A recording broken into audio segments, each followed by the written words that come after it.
The first job I got was at a local Walmart supercenter. I quit that job only after a few months. I know, you're thinking that Walmart isn't a career, not when you're just an overnight shelf stocker, but look, I wasn't looking for a career when I got the job. I was looking for somewhere to work that offered me a steady paycheck and the schedule that I preferred. And a Walmart overnight shelf stocker was the perfect job as far as I was concerned. At 18, and newly graduated from high school, I needed a job but didn't want to do the usual. Being a cashier would probably be the last resort for me. Doing lawn work would mean being out in the hottest, harshest part of the days. No thank you. And being cooped up at a factory without air conditioning and running some machine? No. The repetition would kill me. And other than those kind of jobs, there aren't many more around here. And so when a friend told me about the job at Walmart, I thought it was a no-brainer. Let me ask you something. Have you ever been to Walmart in the middle of the night? I don't mean like a drunken high binge at 11 or 12 o'clock. No. I mean around 3 or 4 in the morning. The place is as dead as a hammer and as empty as a nun's love life. I was used to being in the store during the daytime, when there are so many people milling around that you practically swim through the crowd, and that's why I pretty much stopped shopping there. And the Walmart in our town is newer. It's only been here for about 5 years, but it's a sprawling, enormous building because, we cater to 3 counties in the state and the western parts of 2 counties over in North Carolina. What we at Walmart used to call the driftwood or drive-by customers that were passing through our town on their way to somewhere bigger, but stopped off to shop because we were in such a handy location.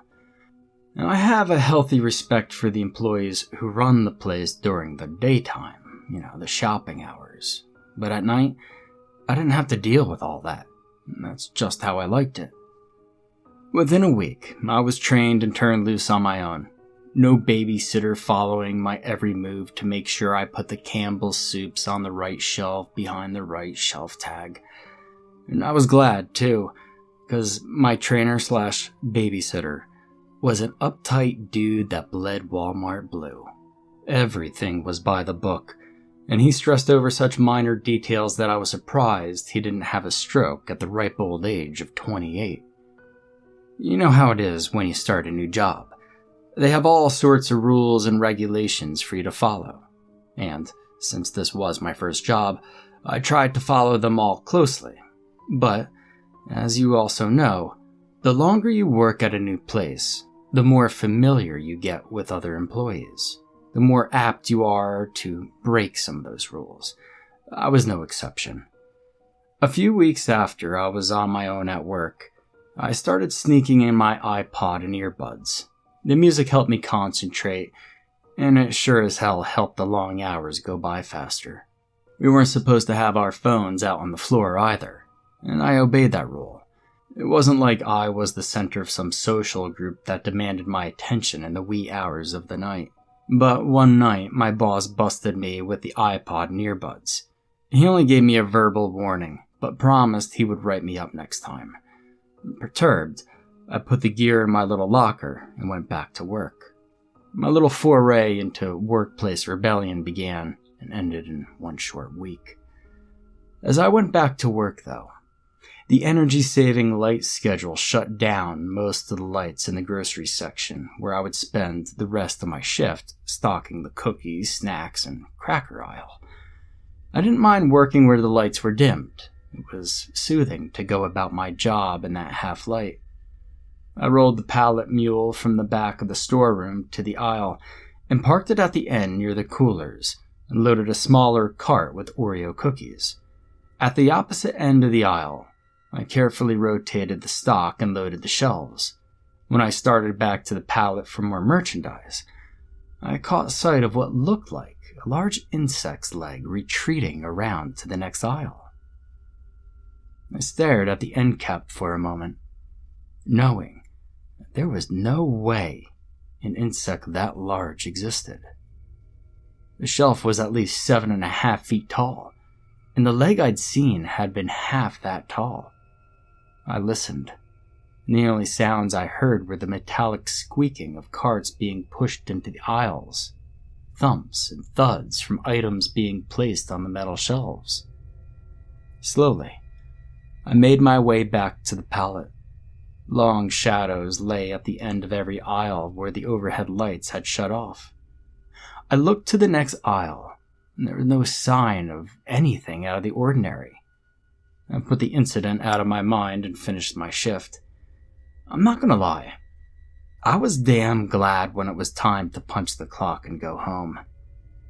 Now, a few nights later, I was running inventory in the back room.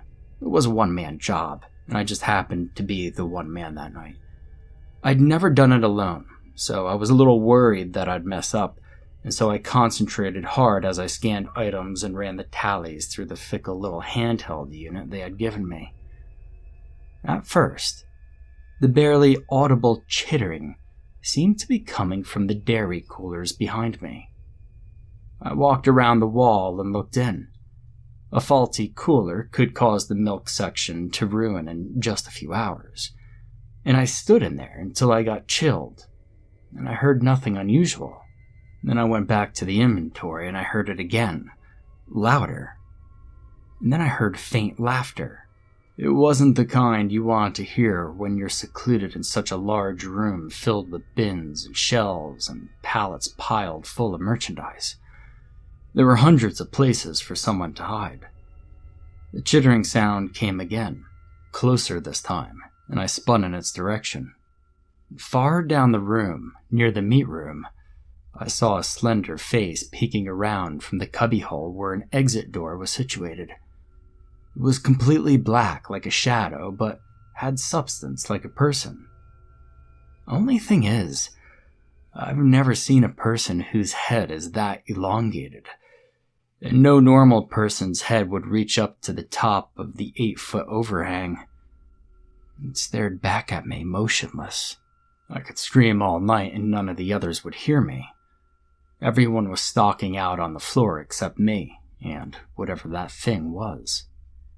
Hoping it was one of the guys playing a prank, I yelled that it was a nice try, but I wasn't scared.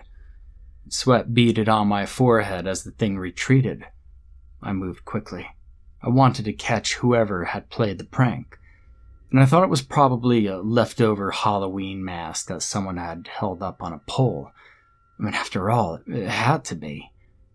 But when I reached the door seconds later, there was no one in sight, and there was this rancid smell in the air. It wasn't anything I had ever smelled before. It was tart, sour, rotting. I froze in the spot. My heart was racing. I wished someone would come offer to help me finish the inventory. I didn't want to be back there alone any longer. No one offered, and I worked as fast as I could with my shaking hands. And every sudden noise has caused me to jump. Now, at the end of that week, I was stalking on the floor again. Soups. The incident in the back room was the farthest thing from my mind, and as the lunch hour closed in, the lights flicked off, leaving me in a dim aisle. Then, moments later, more lights flicked off. That was unusual. A discontented murmur from my coworkers rose throughout the grocery department. In answer, more lights were turned off. The switches were located in the back next to the docks where the inbound merchandise from trucks were unloaded. That corner of the back room was dim all the time, and, well, I had no desire to go back there and fumble around for light switches. The supervisor glared at us as we gathered at the jewelry counter where there was more light. Some of the workers were mad at being interrupted, and the others were leaning on the counter, grinning and just yucking it up, happy to have a few moments of rest that they were still getting paid for. After a brief interlude, the lights came back on, and we all just slowly drifted back to work. The supervisor made rounds and warned each of us that if he caught us playing with the lights, he would suspend us for a week. I nodded and assured him that I'd been working, not playing with light switches in the back room. After my lunch, I went back to work. There were only 4 of us in the grocery department while the other 4 took their lunch. Again, the lights started turning off. One of the guys ran toward the back room, hoping to catch the culprit before we all got into trouble. The lights came back on and he said that he had seen no one. I thought he looked shaken and pale, and I wanted to ask him if he had seen the black thing I'd seen, but not wanting to sound like an idiot teenager, I didn't say anything. Now Benji and I took our last break together. I didn't smoke, but I followed him outside anyway. I just didn't want to be alone. He was still pale and unusually quiet as he lit up a cigarette. We were about 3 yards from the employees-only door, which had been propped open with a pretty large rock. That was against the rules, and he warned me that I could get fired if I ever did it and got caught, but I wouldn't.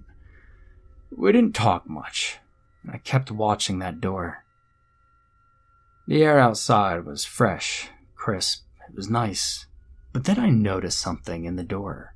A thin strip of light fell out onto the ground from it. That door was straight across from where I'd seen the long, thin face when I had done the inventory a few nights before. As Benji turned away to put out a cigarette, the door eased open a bit more, and thinking it might be a supervisor, I got Benji's attention. We both looked at the door as it eased farther open. Then a large, spindly arm appeared, the hand at the end long, the fingers thin and bony.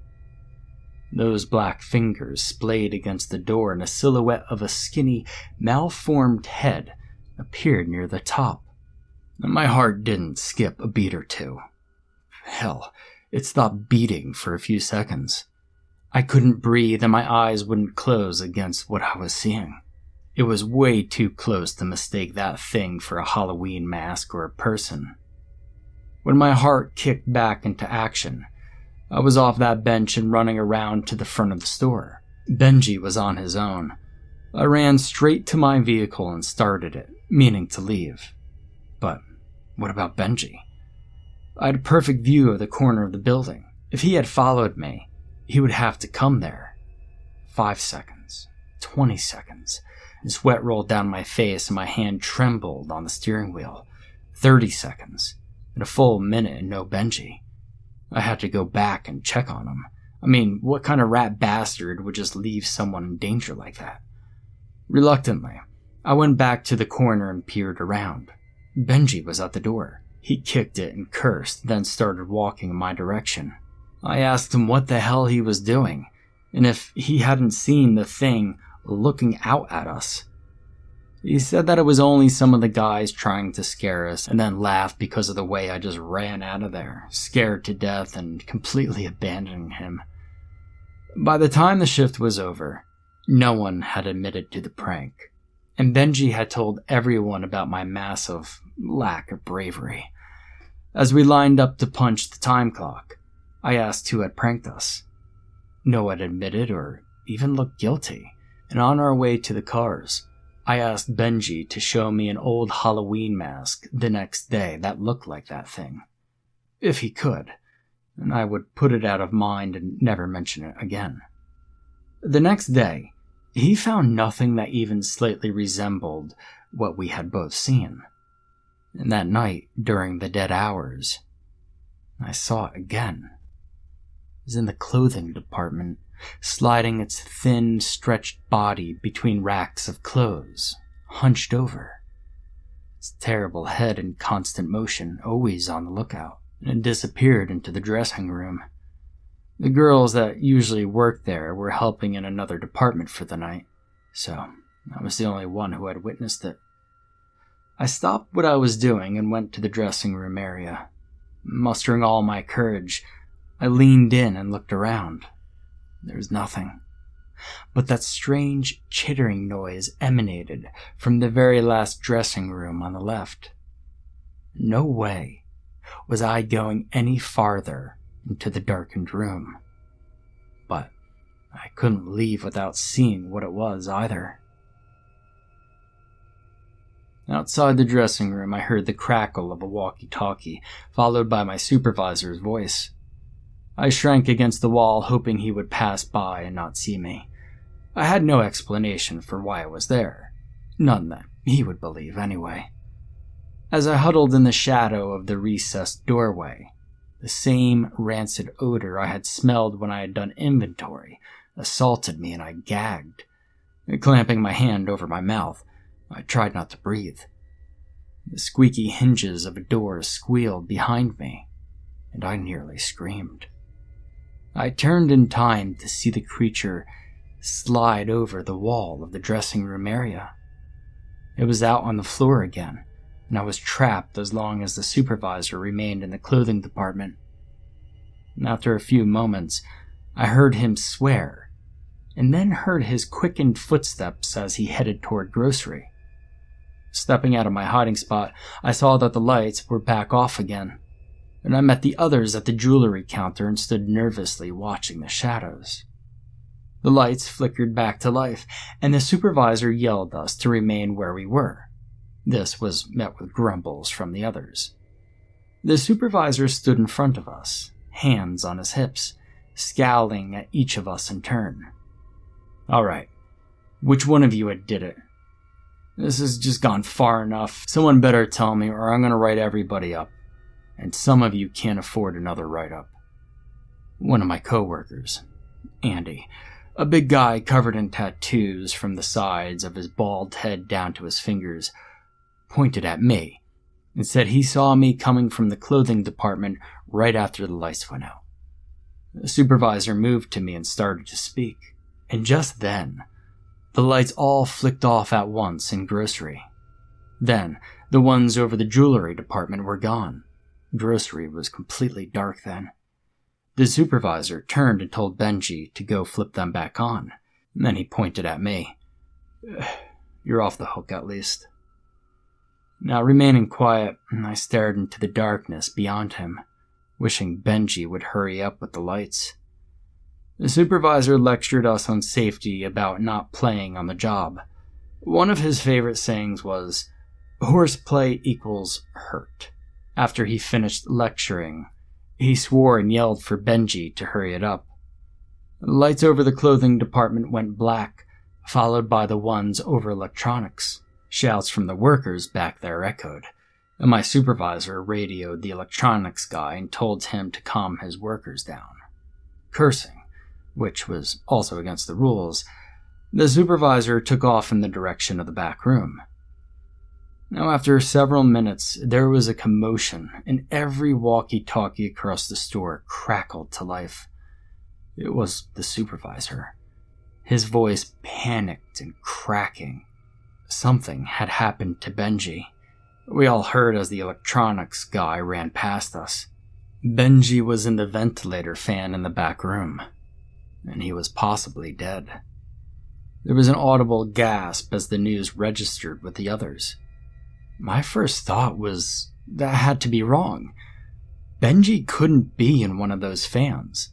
They were way too high off of the floor. And the Walmart first responder team rushed past us just as the lights came back on. Several of the fluorescents guttered weakly in blue. The store went on lockdown immediately, and we were quarantined in the break room. 27 of us altogether that night. Our prevention loss guy, CJ, stood at the door to make sure no one left the room. And plugging an earpiece into the walkie, he kept the conversations with the men in the back room from us. When asked what happened to Benji, he merely shook his head and told us it was a matter for the police. Now hours had passed, the sun rose, and we were still in the break room. 2 cops had been sent in to question us about the night's occurrences, but they wouldn't answer our questions as to what happened to Benji either. I told one of the officers what I had seen in a low voice so that the others wouldn't hear me. The cop flipped his pad shut, shoved his pen into his shirt pocket, and gave me a look that could have frozen hell over. "Son, you're sick. this sure as hell ain't the time for you to be making up stupid shit." He shook his head and stood. "One more wisecrack like that, and I'll run you in on obstruction charges, you fucking heartless idiot." He slammed out of the room before I could say anything else. The others tried to gather around me and ask me what I had told the cop, but CJ came in and broke it up and told us to sit quiet until the cop said otherwise. Now, from where I was sitting, I saw the emergency workers wheeling out a gurney. The body had been covered completely and, well, sure as hell I was sick. Benji was dead. The next cop that came into the room said that we could all go. It had been an accident, a terrible and, well, a quite unusual accident. Benji had been sucked into a ventilation fan and he was gone. God rest his soul. I heard the explanation, but I just never believed it. I never believed the cops. I never believed the supervisors, anybody. First, those ventilation fans aren't strong enough to suck up anything that weighs more than a pound or two. Second, the object would have to be relatively close to the fan, and they were at least all, 12 feet off the floor. And third, and this is most important, mind you, I had seen that thing running around the store. And that's what killed Benji. I swear, it killed him and stuck him in the ventilation fan to make it look like an accident. I don't know. Maybe it had killed him because he had seen it when we were outside together. Maybe the thing lived up in the ventilation fan. I have no clue. But you know what? I had seen the creature too. And I sure as hope in hell that it won't come after me next. I never went back to work there. As a matter of fact, I have no intention of ever setting foot back in that particular Walmart store.